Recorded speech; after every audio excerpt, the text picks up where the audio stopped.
নমস্কার বন্ধুরা, আমি রূপা। আমার ইউটিউব চ্যানেলে তোমাদের সবাইকে স্বাগত জানাই। আশা করি তোমরা সবাই ভালো আছো। আজকের ভিডিওতে আমি তোমাদের দেখাবো 28 সাইজ স্লিভলেস ব্রা কাট ব্লাউজ কাটিং। তোমরা অনেকে 28 সাইজ ব্রা কাট ব্লাউজ দেখতে চেয়েছো। আজকে আমি তোমাদেরকে স্লিভলেসের ওপর দেখাবো সম্পূর্ণ সূত্রের সাহায্যে। খুব সহজভাবে দেখিয়ে দেবো। এই একটি মাত্র সূত্র ধরে তোমরা যে কোনো সাইজের জন্য কাটিং করতে পারবে।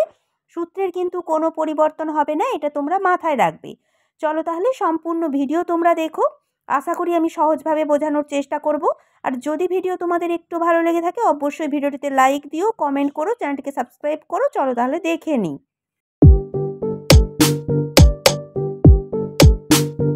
প্রথমে পেছন পাট কাটিং করে নেবো। তার জন্য কাপড় ডবল ভাঁজ করে নিয়েছি। আমার সাইডে জোড়া সাইড রয়েছে, অপর সাইডে রয়েছে খোলা সাইড। সমস্ত রকম ব্লাউজের পেছন পাট কিন্তু একই রকম থাকে। প্রথমে ঝুলের মাপ নিয়ে নেবো। ঝুলের মাপ তোমাদের যা থাকবে তার সাথে 1 ইঞ্চি প্লাস করে নেবে। আমার এখানে ঝুলের মাপ রয়েছে 12.5 ইঞ্চি, 1 ইঞ্চি প্লাস করে নিয়েছি 13.5 ইঞ্চি। এরপর নিয়ে নেবো পুটের মাপ। পুটের মাপ কিন্তু পিঠের লেন্থ হিসাবে তোমরা পুট ভেঙে পুটের মাপ নিয়ে নেবে। পুটের মাপ কিভাবে ভেঙে নিতে হয় আমার চ্যানেলে ভিডিও দেওয়া রয়েছে, তোমরা কিন্তু দেখে নিতে পারো। আমি এখানে পুটের মাপ নিয়েছি 5 ইঞ্চি। এরপর দাগটা সোজা করে মিলিয়ে নেব। পুটের দাগের কাছ থেকে নিয়ে নেব আরমোলের মাপ। আরমোলের মাপ তোমরা কিভাবে নেবে অবশ্যই কিন্তু কাস্টমারকে তোমরা জিজ্ঞাসা করে নেবে। স্লিভলেসের ক্ষেত্রে কাস্টমার টাইট ফিটিংস রাখতে চায় নাকি একটু লুজ রাখতে চায়। যদি টাইট ফিটিংস রাখতে চায় পুটের মাপ যা নেবে তাই নিয়ে নেবে তোমরা আরমোলের মাপ। আর যদি তোমাদের কাস্টমার একটু লুজ রাখতে চায় তাহলে তোমরা পুটের মাপ যা নিয়েছো তার সাথে 1/2 ইঞ্চি বেশি দিয়ে আরমোলের জন্য মাপটা নিয়ে নেবে। বোঝাতে পারলাম? অবশ্যই কিন্তু কাস্টমারকে তোমরা জিজ্ঞাসা করে নেবে। আরমোলের কাছেই কিন্তু গুরুত্বপূর্ণ স্লিভলেসের ক্ষেত্রে। আমি এখানে পুটের মাপ যা নিয়েছি তাই নিয়ে নেব আরমোলের মাপ। যেহেতু আমার 28 সাইজ অনেকটাই রোগা পাতলা, সেই কারণের জন্য আমি এখানে স্লিভলেসটা একটু ফিটিংস রাখতে চাইছি। এরপর আরমোলের দাগও মিলিয়ে নেব, সাইডের দাগটাও মিলিয়ে নেব। এই দাগের ওপরে নিয়ে নেব ছাতির মাপ। ছাতির 1/4। ছাতি যা থাকবে তাকে 4 দিয়ে ভাগ করতে হবে। এটাই সূত্র, সব সাইজের জন্য কম্পালসারি। এইভাবে তোমাদেরকে মাপটা নিতে হবে। আমার ছাতি রয়েছে 28 ইঞ্চি, তাকে 4 দিয়ে ভাগ করলে হয় 7 ইঞ্চি। প্রথমে নিয়ে নেব 7 ইঞ্চি। তারপর নিতে হবে এক্সট্রা 1.5 ইঞ্চি কিংবা 2 ইঞ্চি সেলাই কাপড়, যেটা কিন্তু ভেতরে থেকে যাবে। তোমরা পরবর্তীকালে সেটা খুলে নিতে পারবে। এরপর নিয়ে নেব কোমরের মাপ। কোমরেরও 1/4। কোমর যা থাকবে তাকে 4 দিয়ে ভাগ করতে হবে। আমার এখানে কোমর রয়েছে 24 ইঞ্চি, তাকে 4 দিয়ে ভাগ করলে হয় 6 ইঞ্চি। প্রথমে নিয়ে নেব 6 ইঞ্চি, এটা কিন্তু আমার ফিটিংসের মাপ। এরপর নিয়ে নেব এক্সট্রা 1 ইঞ্চি পেছন পাটে টেকিংয়ের জন্য। আরও সাইডে এক্সট্রা 1.5 ইঞ্চি কিংবা 2 ইঞ্চি সেলাই কাপড়, যেটা ভেতরে থেকে যাবে। বোঝাতে পারলাম? এক্সট্রা 1 ইঞ্চি শুধু পেছন পাটে বেশি নিতে হয় টেকিংয়ের জন্য। এরপর ছাতির দাগ কোমরের দাগ সোজা করে মিলিয়ে নেব। এরপর দেখো এই কোণ থেকে ফিতে ধরে পেছন পাটের আরমোলের শেপের জন্য 1.5 ইঞ্চিতে একটা দাগ দিয়ে নেব। নেওয়ার পর হালকা হাতে আরমোলের শেপটা দিয়ে নেব। এরপর দেখো পুটের চওড়া তাহলে কিভাবে নিতে হবে। তোমাদেরকে প্রথমে কাস্টমারকে জিজ্ঞাসা করে নিতে হবে যে সে রেডি পুট কতটা রাখতে চাইছে।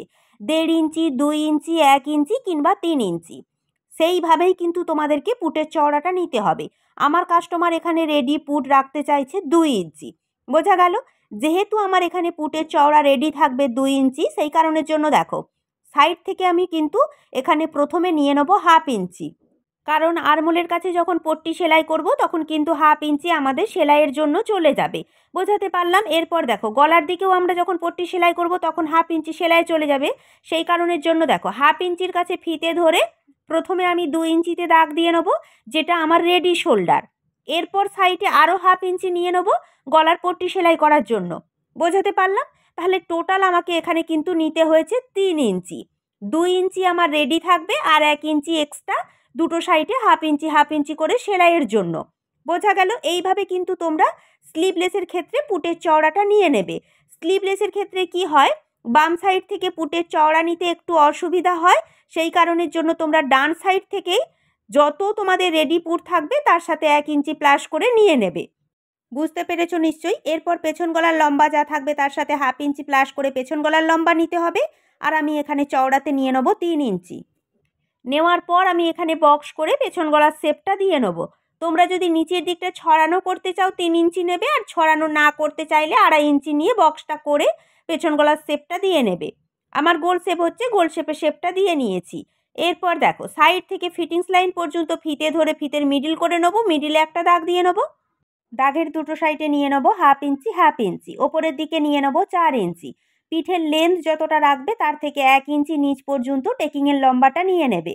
এরপর টেকিংয়ের শেপটা দিয়ে নেবো। তোমরা কিন্তু অবশ্যই এইভাবে টেকিংয়ের শেপটা দিয়ে নেবে। পেছন পাটের ড্রয়িং কমপ্লিট হয়ে গেছে। এরপর ড্রয়িং বরাবর পেছন পাটটা কাটিং করে নেবো। দেখো তাহলে পেছন পাট কাটিং করে নিয়েছি, তোমরা কিন্তু এইভাবে কাটিংটা করে নেবে। এরপর দেখো সামনের পাট কাটিং করার জন্য কাপড়টাকে ডবল ভাঁজে ভাঁজ করে নিয়েছি। আমার সাইডে জোড়া সাইড রয়েছে, অপর সাইডে রয়েছে খোলা সাইড। আমার কিন্তু সামনের পাটে হুক হবে, জোড়া সাইড রয়েছে, কোনো অসুবিধা নেই। পরে এটা আমি কাটিং করে নেব। প্রথমে যেটা করতে হবে, সাইড থেকে 2 ইঞ্চি কাপড় এক্সট্রা নিয়ে নিতে হবে। এরপর দাগটা সোজা করে মিলিয়ে নেবো। যেহেতু সরাসরি কাপড়ে কাটিং করছি সেই কারণের জন্য 2 ইঞ্চি এক্সট্রা নিতেই হবে। এটা কিন্তু কম্পালসারি সব সাইজের জন্য। এরপর পেছন পাট নিয়ে নেবো। এখানে যে 2 ইঞ্চিতে দাগ দিয়েছিলাম, দাগ বরাবর এইভাবে পেছন পাট নিয়ে সমান করে পেছন পাটটা বসিয়ে নেবো। এইভাবে কিন্তু তোমরা সমান করে বসিয়ে নেবে। এরপর দেখো পেছন পাট এমনভাবে বসাবে যেন নিচের দিকে কাপড় কিছুটা বেশি থাকে, কারণ এখানেই আমি সমস্ত পাটগুলো বের করে নেবো। এরপর দেখো যেমনভাবে পেছন পাট বসানো রয়েছে, পেছন পাট বরাবর সাইড পর্যন্ত হুবহু ড্রয়িংটা তুলে নেবো। আর নিচের দিকটা কিন্তু খোলা থাকবে। দেখো তাহলে সাইড পর্যন্ত ড্রয়িং তুলে নিয়েছি, নিচের দিকটা খোলা রয়েছে। প্রথমেই কিন্তু আরমোলের কাছে একটা বক্স করে সামনের পাটের আরমোলের শেপটা দিয়ে নিতে হবে। পেছন পাটের আরমোলের শেপ দিয়েছিলাম 1.5 ইঞ্চিতে, সামনের পাটের আরমোলের শেপ দিয়ে দিতে হবে 1 ইঞ্চিতে। কোণ থেকে ফিতে ধরে 1 ইঞ্চিতে একটা দাগ দিয়ে হালকা হাতে এইভাবে আরমোলের শেপটা দিয়ে নেব। এরপর আমাদেরকে পুটের চওড়া নিতে হবে। সাইডে 2 ইঞ্চি ছাড় দেওয়ার পর কিন্তু পুটের চওড়া নেবে। আমি পেছন পাটে যতটা পুটের চওড়া নিয়েছিলাম সামনের পাটেও ততটা পুটের চওড়া এখানে নিয়ে নিয়েছি। বোঝা গেল? এইভাবে কিন্তু তোমরা মাপটা নিয়ে নেবে। এরপর সামনের গলার লম্বা যা থাকবে তার সাথে 1/2 ইঞ্চি প্লাস করে সামনের গলার লম্বা নিতে হবে। এরপর এখানে একটা বক্স করে সামনের গলার শেপটা দিয়ে নেব। এরপর ওপর থেকে ফিতে ধরে পয়েন্টের মাপ নিতে হবে। পয়েন্টের যা মাপ থাকবে তার সাথে 2 ইঞ্চি প্লাস করতে হবে। এটাই সূত্র, এটাই কম্পালসারি সব সাইজের জন্য। আমার এখানে পয়েন্টের মাপ রয়েছে 9 ইঞ্চি, তার সাথে 2 ইঞ্চি প্লাস করে নিয়ে নেবো 11 ইঞ্চি। তোমাদের পয়েন্টের যা মাপ থাকবে তার সাথে তোমরা অবশ্যই 2 ইঞ্চি প্লাস করে নেবে। এইভাবেই মাপটা নিতে হয়। এটা হয়ে গেল পয়েন্টের লম্বার মাপ। এরপর নিতে হবে পয়েন্টের চওড়ার মাপ। পয়েন্টের চওড়ার মাপের সূত্র রয়েছে ছাতির 1/10। ছাতি যা থাকবে তাকে 10 দিয়ে ভাগ করতে হবে। আমার ছাতি রয়েছে 28 ইঞ্চি, তাকে 10 দিয়ে ভাগ করলে হয় 2.8। একেবারে ধার থেকে দেখো এক্সট্রা যে 2 ইঞ্চি নিয়েছিলাম, একেবারে ধার থেকে আমি এখানে মাপ নিয়ে নেবো 2.8 ইঞ্চ। বোঝা গেল? এখানে যা মাপ নিয়েছি ঠিক একই মাপ কিন্তু আরও একবার আমাকে এখানে নিয়ে নিতে হবে। এই যে দাগ দিয়েছি, দাগের কাছ থেকে ফিতে ধরে আবারও একবার নিয়ে নেবো 2.8। ছাতিকে 10 দিয়ে ভাগ করার পর যা মাপ আসবে তাকে কিন্তু ডবল করে নিয়ে নিতে হবে। এরপর সাইডে আরও 1/2 ইঞ্চি এক্সট্রা নিয়ে নিতে হবে সেলাইয়ের জন্য। এইভাবেই কিন্তু মাপটা নিতে হয়। এরপর দাগটা সোজা করে মিলিয়ে নেব। কিভাবে মাপগুলো নিচ্ছি একটু ভালো করে দেখলেই বুঝতে পারবে। এরপর দেখো গলার কাছে এই কোণ থেকে ফিতে ধরে ওপর দিকে নিয়ে নেবো 1 ইঞ্চি। সামনের পাটির আরমোলের শেপের কাছ থেকে ভেতর দিকে নিয়ে নেবো 2.5 ইঞ্চি। 1 ইঞ্চি 2.5 ইঞ্চি কম্পালসারি সব সাইজের জন্য। এরপর 1 ইঞ্চি 2.5 ইঞ্চি আর 1/2 ইঞ্চি এইভাবে রাউন্ড করে শেপ দিয়ে মিলিয়ে নেব। কিভাবে আমি শেপটা দিচ্ছি ভালো করে দেখলেই বুঝতে পারবে। এরপর দেখো এই যে দাগ দিয়েছি, দাগের কাছ থেকে ফিতে ধরে একেবারে ধার থেকে ওপর দিকে নিয়ে নেবো 1.5 ইঞ্চি। এই সাইডে দাগের কাছ থেকেও ফিতে ধরে ওপর দিকে নিয়ে নেবো 1.5 ইঞ্চি। দুটো সাইডেই 1.5 ইঞ্চি কম্পালসারি সব সাইজের জন্য। এরপর দেখো দাগের ওপর ফিতে ধরে ফিতের মিডিল করে নেবো। মিডিলে একটা দাগ দিয়ে নেবো। দুটো সাইডে যে 1.5 ইঞ্চি নিয়েছিলাম এইভাবে মিডিলের দাগের সাথে তেরচা তেরচা করে মিলিয়ে নেবো। কিভাবে মাপগুলো নিচ্ছি একটু ভালো করে তোমরা দেখে নাও। এরপর দেখো এখানে যে কোণ রয়েছে কোনো রকম কোণ রাখবে না, রাউন্ড করে হালকা করে শেপটা দিয়ে নেবে। এরপর যে গলার শেপ দিয়েছি শেপের কাছ থেকে বাইরের দিকে নিয়ে নেবো 1 ইঞ্চি। এটাও কম্পালসারি সব সাইজের জন্য। এরপর গলার কাছে 1 ইঞ্চি, নিচের 1.5 ইঞ্চি এইভাবে দাগ দিয়ে মিলিয়ে নেবো। এটা হয়ে গেল 1 নম্বর পার্ট। এটা সম্পূর্ণ রেডি পার্ট, এখানে আর কোনো কিছু বাড়ানোর দরকার নেই। বোঝাতে পারলাম? সাইডে 2 ইঞ্চি এক্সট্রা নিয়ে নিলেই কিন্তু আমাদের হয়ে যাবে। এরপর আমরা রেডি করে নেবো 2 নম্বর পার্ট। এখানে যে দাগ দিয়েছি দাগের কাছ থেকে নিচের দিকে নিয়ে নেবো 4 ইঞ্চি। অপর সাইডেও দাগের কাছ থেকে নিচের দিকে নিয়ে নেবো 4 ইঞ্চি। এরপর দাগটাকে সোজা করে মিলিয়ে নেবো, সাইডের দাগটাকেও সোজা করে মিলিয়ে নেবো। এরপর দেখো এই দাগের কাছ থেকে নিচের দিকে নিয়ে নেবো 1 ইঞ্চি, নিচের দাগের কাছ থেকে ওপর দিকে নিয়ে নেবো 1/2 ইঞ্চি। এই সাইডেও দাগের কাছ থেকে নিচের দিকে নিয়ে নেবো 1/2 ইঞ্চি। নেওয়ার পর দেখো দাগগুলো এইভাবে মিডিলের দাগের সাথে কিন্তু মিলিয়ে নিতে হবে। কিভাবে আমি মেলাচ্ছি একটু ভালো করে দেখে নাও। আর নিচের 1/2 ইঞ্চি এইভাবে হালকা হাতে রাউন্ড করে শেপ দিয়ে মিলিয়ে নিতে হবে। এটা হয়ে গেল 2 নম্বর পার্ট, যেটাকে টেকিং পার্ট বলা হয়। তার জন্য টেকিং দিয়ে নেবো, মিডিলে একটা দাগ দিয়ে নেবো। দাগের দুটো সাইডে 1/2 ইঞ্চি নিয়ে নেবো। নেওয়ার পর টেকিংয়ের শেপটা দিয়ে নেবো। 2 নম্বর পার্টও আমাদের রেডি হয়ে গেছে। এটা কিন্তু অরিজিনাল মাপ, এখানেও আর কোনো কিছু বাড়ানোর দরকার নেই। বোঝাতে পারলাম? এরপর দেখো সাইডে যে পার্টটা দেখতে পাচ্ছ এটা হয়ে যাবে 3 নম্বর পার্ট। এখানে যেটা করবে দেখো 2 নম্বর পার্টে দেখো এখানে যে 1/2 ইঞ্চিতে দাগটা দিয়েছিলাম ওখান থেকে স্কেল সাইড পর্যন্ত সোজা করে না ধরে হালকা তেরচা করে ধরে এইভাবে দাগ দিয়ে মিলিয়ে নিতে হবে। তাহলে 3টে পার্ট কিন্তু আমাদের রেডি হয়ে গেছে।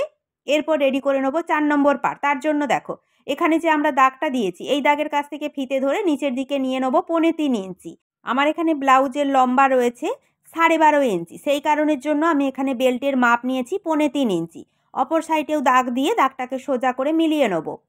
এরপর যেটা করতে হবে পেছন পাট নিয়ে নিতে হবে। একেবারে সাইড থেকে পেছন পাট এইভাবে সমান বরাবর বসিয়ে পেছন পাটের কোমর বরাবর একটা দাগ দিয়ে নেব। নেওয়ার পর দাগটা এইভাবে সোজা করে মিলিয়ে নেব। ওপরের দাগটাকেও সোজা করে মিলিয়ে নেব, সাইডের দাগটাকেও সোজা করে মিলিয়ে নেব। এটা কিন্তু হয়ে গেল আমাদের 4 নম্বর পার্ট। এটা কিন্তু সম্পূর্ণ অরিজিনাল মাপ, রেডি পার্ট, আর কোনো কিছু বাড়ানোর দরকার নেই। এখানে 2 নম্বর পার্টের যে শেপ রয়েছে এটা হয়ে যাবে আমাদের 4 নম্বর পার্টের শেপ। বোঝাতে পারলাম? চলো তাহলে সামনের পার্টে যে আমাদের 4টে পার্ট হয় 4টে পার্টই কিন্তু আমাদের বেরিয়ে গেল। এইগুলো কিন্তু অরিজিনাল মাপ, এখানে আর কোনো কিছু বাড়ানোর দরকার নেই। সাইডে শুধু 2 ইঞ্চি কাপড় এক্সট্রা নিলেই কিন্তু তোমরা সরাসরি কাপড়ে কাটিং করতে পারবে, কোনো অসুবিধা এখানে হবে না। এরপর চলো তাহলে সামনের পার্টটা আমি কাটিং করে নেব।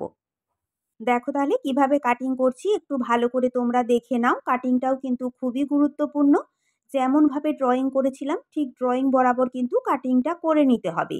যতটা পারি তোমাদেরকে সহজভাবে দেখানোর চেষ্টা করি। তাতেও যদি তোমাদের বুঝতে কিছু অসুবিধা হয়ে থাকে অবশ্যই কমেন্ট বক্সে জানিও। দেখো তাহলে সামনের পার্ট কাটিং করে নিয়েছি। 4 নম্বর পার্টের সাইডে জোড়া সাইড রয়েছে আর 2 নম্বর পার্টের সাইডে জোড়া সাইড রয়েছে। 1 নম্বর পার্ট আর 3 নম্বর পার্ট সম্পূর্ণ কিন্তু কাটিং রয়েছে। তোমরা যে কোনো একটা সাইড থেকে কিন্তু ড্রয়িং করতেই পারো, কোনো অসুবিধা নেই। পরে কিন্তু এটা কাটিং করে নেওয়া যাবে। চলো তাহলে সম্পূর্ণ ব্লাউজ আমার কাটিং করা কমপ্লিট হয়ে গেছে। তোমরা হাতা লাগাতে চাইলে হাতা কাটিং করতেই পারো। হাতা কিভাবে কাটিং করতে হয় আমার চ্যানেলে ভিডিও দেওয়া রয়েছে, তোমরা কিন্তু দেখে নিতে পারো। চলো তাহলে আজকে আমার ভিডিও এই পর্যন্ত। যদি আমার ভিডিও তোমাদের একটুও ভালো লেগে থাকে বা কোনো উপকারে এসে থাকে তাহলে বলবো অবশ্যই ভিডিওটিতে একটি লাইক দিও, মতামত কমেন্টে জানিও, চ্যানেলটিকে সাবস্ক্রাইব করে আমার পাশে থেকো। তোমরা সবাই ভালো থেকো। নমস্কার।